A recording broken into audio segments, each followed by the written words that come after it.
Kia ora koutou. Welcome to the first video in the Putting in the Mahi video series, taking notes. I'm going to start out by asking the question, why do we take notes in the first place? I'm going to relate this to the first of the 5 po of learning actions, which is to record the information. Taking notes is an excellent way to record what you're learning. It helps you make sense of the information, summarize it in your own words, and keep a record of what you've learned so that you can return to it later and review it afterwards. In this video, I'm going to show you a few simple techniques for taking notes, but there are so many others. The most important thing to remember is when you are taking notes is to figure out what the most important information is so that you don't end up trying to record everything and only write, draw, or record the most important things. The 3 methods I've chosen to share with you are dots and jots, columns, and categories. When you're learning a language and you're reading a text, using annotation is another awesome way to make sense of the information. So I'll show you how to do that too. I'll be using different types of reremahi as a learning example.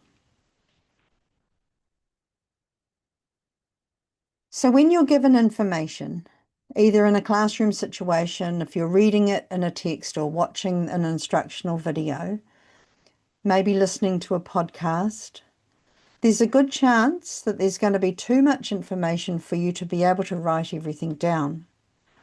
In the box on the left-hand side here is an example of the information you might be presented. This one's about reremahi, action sentences. On the right-hand side is an example of what it might look like if you use the dots and jots note-taking method. Only the main information has been recorded in the notes, which includes the main language terms and a brief explanation of the sentence structures with examples. So it's a lot like bullet points, but the key is to pick out the main information and only write that. Here's another one called columns. In the box on the left-hand side is the same example of the information you might be presented about reremahi, or action sentences. On the right-hand side is an example of what it might look like if you use the columns note-taking method.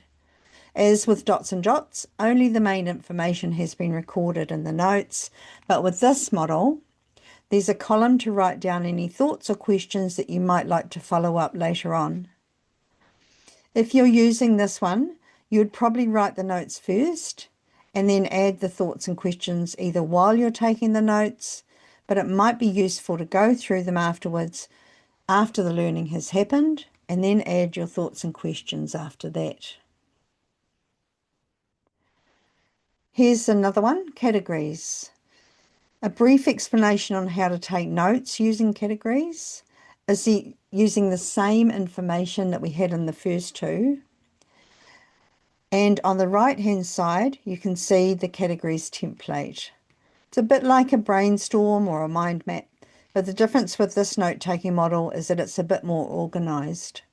There are 6 boxes in this particular example, but if you're going to use this technique, you might need more than that or less, depending on what you're learning about on the day and how many subtopics there are.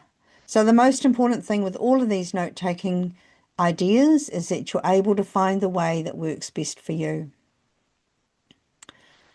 Here's another technique that you can use if you want to take notes or summarize a piece of text that's already written.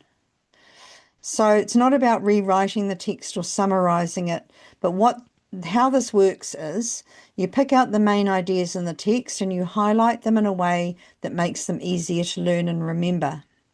Some examples are circling, underlining, highlighting, and then annotating the parts of the text that you feel are the main ideas.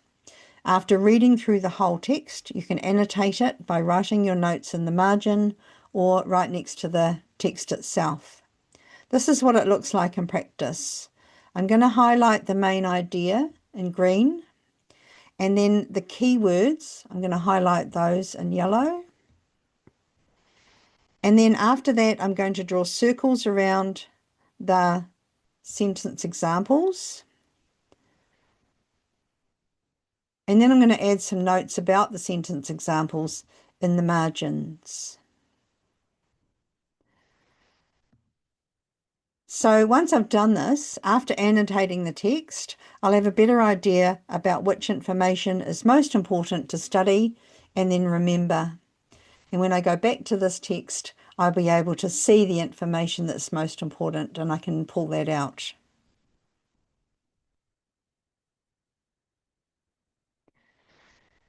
So the note-taking methods we covered in this video are just a few of so many more, but I hope there might be something in this video that has been helpful for you.